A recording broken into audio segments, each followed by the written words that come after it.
प्रवक्ष्यामि रहस्यं सर्वसिद्धिदम् यस्योपदेशमात्रेण तव सिद्धिर्भविष्यति।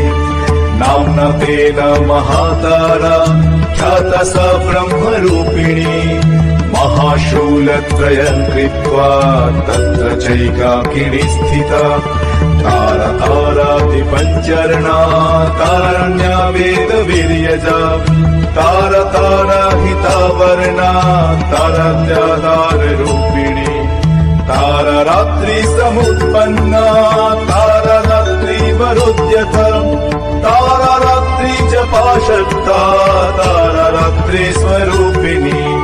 तारा राज्ञीश्वसन्तुष्टा तारा राज्ञी वरप्रदा तारा राज्ञी स्वरूपा च तारा राज्ञी प्रसिद्धिदा।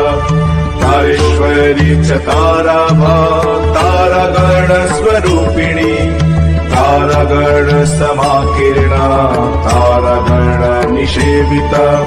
तारा गुण गणाकीर्णा तारा गुण गणप्रदा तारा गुण गणाशक्ता तारा गुण गणालया।